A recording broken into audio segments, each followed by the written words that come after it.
Hi, everyone.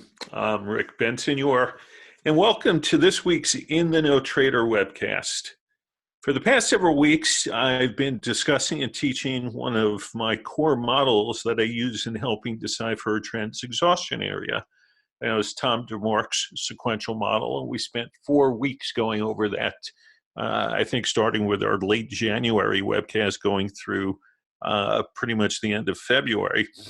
And then last week, we spent the full show discussing the December decline and how so much of the street misinterpreted that move as the beginning of a new bear market, something that we totally disagreed with, and why and how we've been long and keeping our in-the-know trader clients from having sold in what we believe was actually the bottom to the global bear market seen virtually in every market across the globe last year, excluding the US, which really didn't sell off till the fourth quarter after the initial February decline. So to us, the December low, in our opinion, marked a critical bottom, one we identified by early to mid-January as the bottom to global equity markets. Therefore, we've been telling our clients where and when to get into new long positions, how to play them to let the profits run, but also keeping an eye on protecting the downside. It's been several weeks since we've actually had a chance, because of all the educational portion here, to go and review some individual stocks. So that's what we'll do today, working our way through some of the key names throughout the Dow Jones Industrial Average. You may not own all of these names, but there's a good chance that you certainly have a decent amount of them if you have a broadly diversified portfolio. So we'll get to as many of them as I can in the 30 minutes we have together. As a reminder, though, I want to remind you that I will be speaking at the New York Traders Expo this year at the Hilton in New York City for the first time ever instead of the Marriott. So they've changed venue. It's from March 10th to 12th. I will actually be speaking on Tuesday the 12th at, I think it's 4:15 in the afternoon, and I will be doing a 45-minute presentation on how to properly use Ichimoku cloud charts, which in the Western world, it is a model that many people don't know, and I'll tell you, it is one of the most used models in the eastern part of the world, and one of our core models too. So something that's very important to look at, and part of the reason I do this is because when I set up In the Know Trader, I really set it up to be a way for the individual investor to have access to institutional models that very few individual traders have access to, let alone understand. So In the Know Trader, which comes out, our weekly newsletter that comes out every Wednesday night for clients, looks and uses these models to get you to be more aligned with positioning yourselves in the same direction that institutional traders are, instead of kind of fighting against them, which is what most people do. So one of the key models here, we talk about Ichimoku. This will be the discussion of 4:15 that day. If you're in the New York area, I urge you to try to get there. It's a great 3-day show. Registration is completely free for the entire event. And if you go to rickbensignor.newyorktradersexpo.com and sign up, you will have access to all the presentations that they do for free, other than 3-hour master classes. Most other presentations run about 45 minutes each. I believe they start at 8 a.m. and go through 5 or 6 in the afternoon. And you can come all 3 days or any particular day you want. It's a great show and a great way to educate yourselves on all different types of models and different things that people in the industry, whether they were professionals on Wall Street or others who have just on their own gone into analyzing markets. It's a great show to get to. And again, best part about it is that it's free. Can't complain about free. And I will tell you, this is one of those times in life that what you pay is not equal to the value you get, because you will get very good value from this, and it literally costs you nothing. So again, if you can get to New York March 10th through 12th, which is Sunday through Tuesday, I urge you to do so. And especially if you come and see me, come and introduce yourself, say hello, and it'll be nice to meet you in person too. Let's so like I said, we're going to spend the bulk of the time that we have today on actually going through some charts and my thoughts on what I see in them, because it has been a few weeks since we've been able to do this, and I've had multiple requests from people to go through what we're seeing. So I figured not a bad way of doing this is by going through the Dow Jones, because these are, in theory, the 30 most important companies in the country. Some will argue that perhaps not all 30 are, but in any event, they certainly are major corporations that help drive the economy for the U.S., and therefore, let's take a look at them. So I'm going to blow some of this up as we look at them, because, of course, some of these numbers are hard to see. This is a weekly chart of Cisco. There's no particular order I have of these. It's just kind of as I was entering them into my computer before the show to put each one of these up. So what I'm looking at here in Cisco, we're essentially on, you go back in time, we're not on all-time highs. That was made back in 2000, 2001. But this is, if we just quickly look back, these are the best levels you've seen since then. And Cisco's had a very solid bull market for several years now, and bottomed in 2009 along with the rest of the market. And hold on, let's see, we've got a slow computer.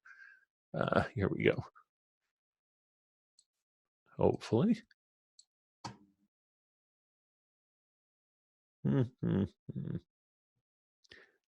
Never a good sign when we see spinning beach balls.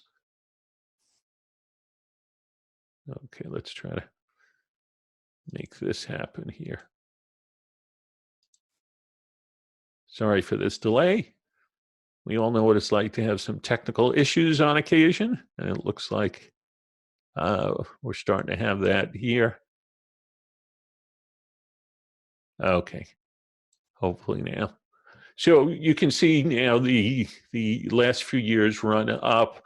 I've got really nothing of significance here to be negative about in Cisco. The only thing I'll say, and there we go, in blowing up the recent price action, you can see that this week we're on both a sequential 12 count and a setup 8 count, which means that with any bit of minimal strength, next week we could easily see a 13 and 9 come together.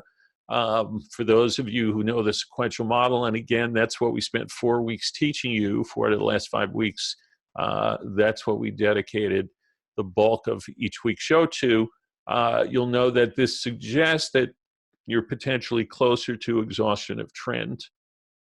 So given this picture, if you're long the name, I'm not opposed to selling some calls against it for those of you who are adept at using the options markets. I don't want you to do this if you are inexperienced or have not had success using options. This would be something like writing a covered call, so you actually have the stock. You're selling some calls against it. We could easily pause here around 53 3/4 over the next week or two. So it's not a bad place perhaps to take off a little bit, but because of the long-term structure of this chart, which has been bullish for years, you can see right at the top of the chart, there's also an upside target at 67 and change. And that ultimately, if we really go into another phase of a bull market and the S&P ends up making new highs and has some sticking power, then 67 becomes an upside target. So I'm not looking to exit by any means all of what I have, but I do think on any further strength, you probably could lighten up a little bit. You can always get, look, if you get out near 53 to 54, if it gets up to 56 or something like that, you can always get back in. But we do have some near-term targets here that would suggest that a possible stall is coming. Let's switch to, we'll just go to the top of the list. Here's Apple. This is definitely one of the more difficult ones to look at simply because of the percentage decline that we saw from all-time highs in the fourth quarter down to near the $140 low. Was rather significant in percentage terms, bigger than most stocks sold off. The good thing here is that we pretty much bottomed very close to a set of 9 count. The cloud model held where it needed to, right against the bottom of its cloud. The TDST line, which is again part of the DeMark model, which suggests a support level, was right in here. It basically came, the support level is 143 and change. The low of the whole move was 142, so we bounced into support and we've come back. If I blow this up a little more, you'll see that we are now potentially stalling even this week. The high of the move is what's called a propulsion momentum level. This is a model that, again, institutions use and have access to through the suite of models that Tom DeMark has developed. You would need to hurdle this level, which is 178 even, and you need to hurdle it properly, which couldn't happen this week anyway. In theory, getting through this level with the proper rules would suggest that then you could get up to this level, which is the propulsion exhaustion level back at 214. I can also add on to this. Let's say a simple Fibonacci retracement and see where we stand. All right, so we're also stalling against the 38% retracement level, the first one. And this is the type of thing that, look, if you're a long-term believer in Apple, then you may have to deal with a minor pullback here, but I don't think there's any reason to think that the low down at 140 would be taken out. And therefore, I would say I'm a buyer on a dip in the low 160s to mid 150s if that came. And otherwise, look for a bigger retracement that gets you up to, let's say, the 50 or the 62%, because the 62% one here, which is the horizontal green line, also finds yourself in the middle of the cloud, which in theory should present some type of resistance. So I myself, I'm long Apple. I've been long it for quite some time, but I did add at 170 on the way down. I was kind of leaning against the bottom of the cloud, thinking right in here that it was going to hold. It didn't, but 2 months later, I'm back and got a little bit of money on that side, and I myself am willing to hold this. It's still a premier company, and I think over time, a company with that much cash on their books and stuff has the ability to buy lots of other companies and grow their business. So generally, it's hard for me to materially fight the concept of owning Apple as a long-term investment, but for shorter term, not necessarily traders, but people who are willing to, play swing moves, we're potentially getting closer to the peak of this move. And I'd say anywhere from, let's say, 176 to 187 or so, you may want to take some chips off the table. Boeing is, to me, a very interesting chart because I had noticed this expanding kind of wedge and essentially the chance for a diamond-shaped pattern to develop over time. And what we see is that when earnings came out earlier this year, over the last few weeks, it pushed higher above the top of where prior highs, let's call it this maroon line here. Here, let's get a pointer. Here, let's even make it simpler. I'll change the color. Okay, so this teal colored line basically is connecting the tops, and it's expanding upward, right? So higher highs at the same time we're making lower lows. So this kills people who trade this on a range point of view, because each time they think it's breaking out of the range and takes out a prior high, they get long, only to see it then sell off and take out a prior low, and this goes on a few times. So this has been major chop for the bulk of 2018. We finally break out to the upside on a good earnings report, but now we face another 13 signal company a couple weeks later by a 9 count last week that's failing up against 440.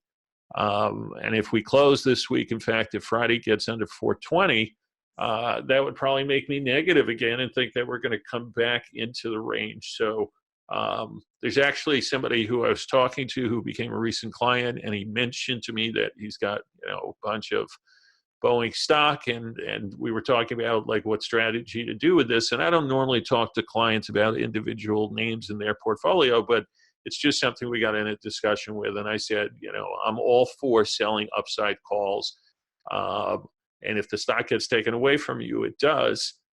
Because essentially this person's looking to start unwinding their long-term position in this anyway. So I'm kind of for the idea of selling upside calls and taking some money off the table, especially because we've kind of stopped right by 440. So that's my view, despite the fact that the decline in November, December held right into the cloud. That's the shaded zone and represents longer-term support.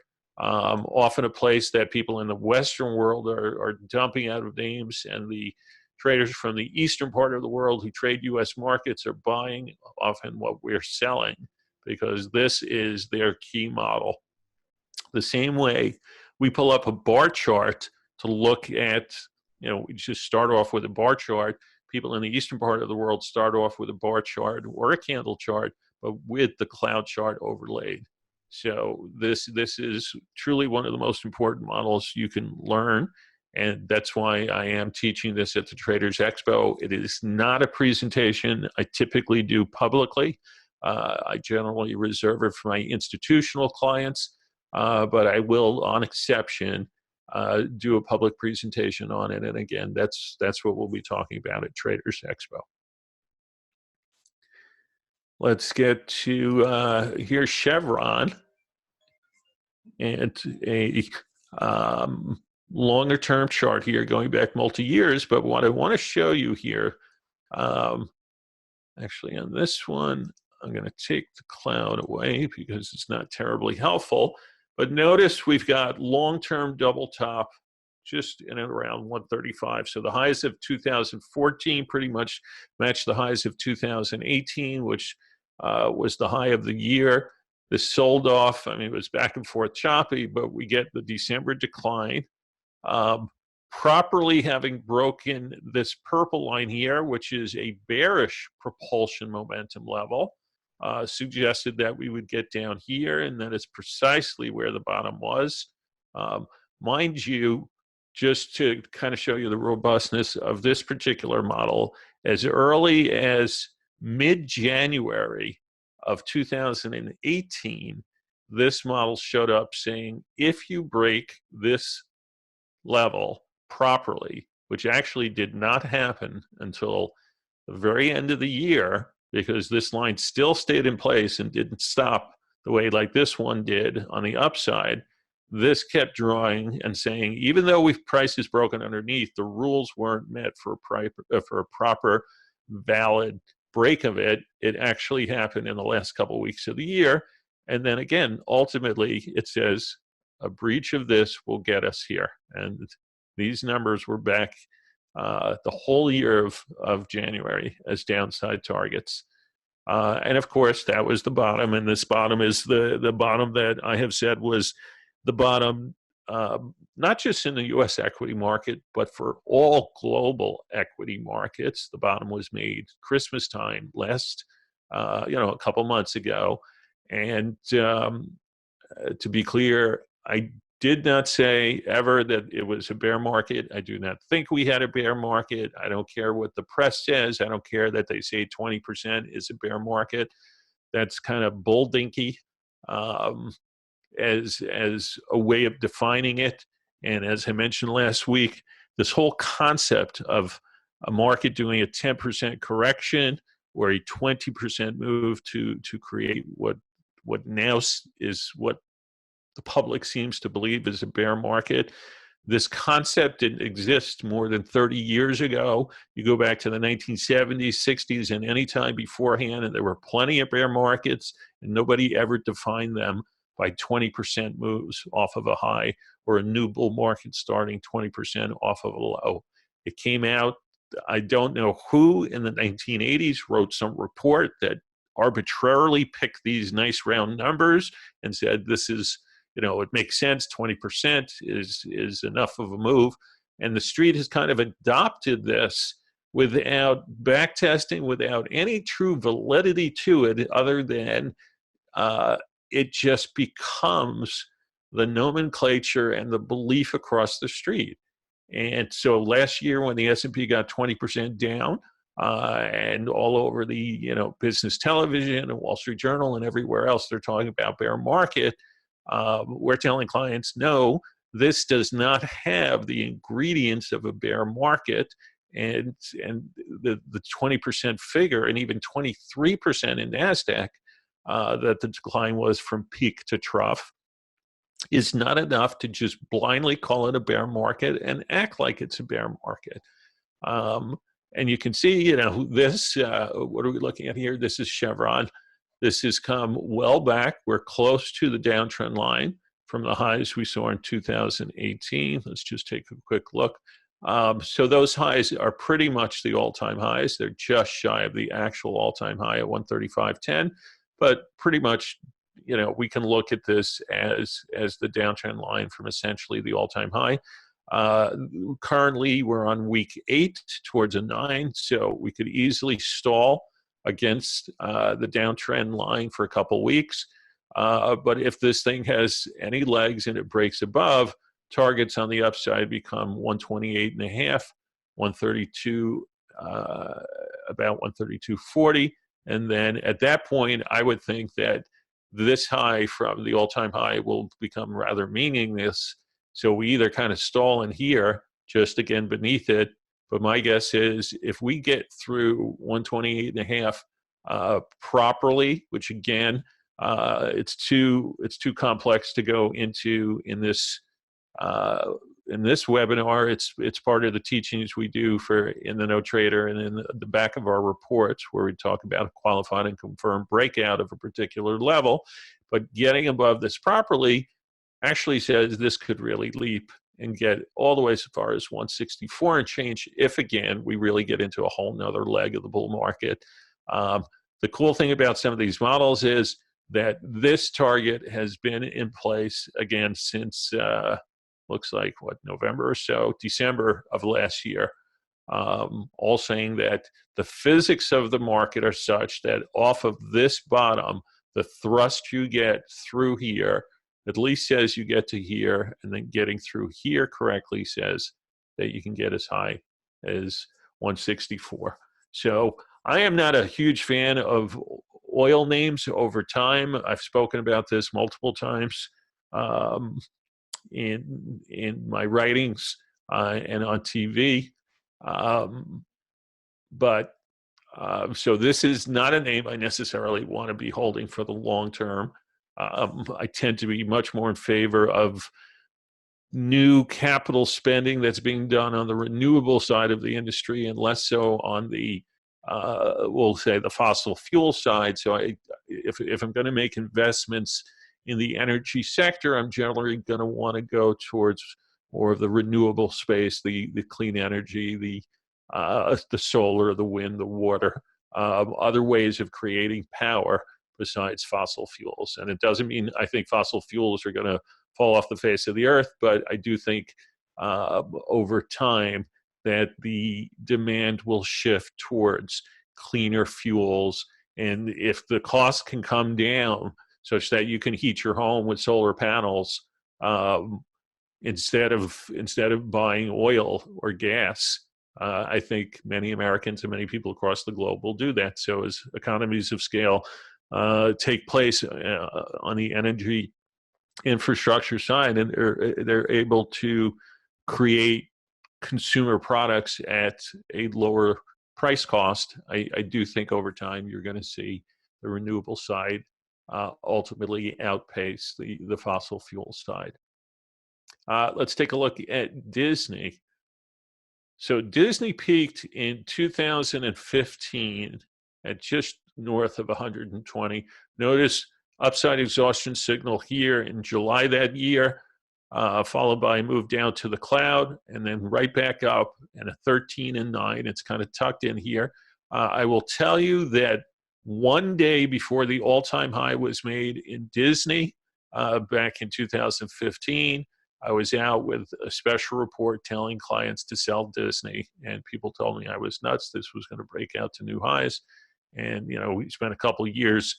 Look, this sold from a 13 top to a 9 bottom. That 9 bottom ultimately made a 13 bottom here, you know, and then ultimately made another 13 bottom here. So this has been kind of dead money for 3 or 4 years already.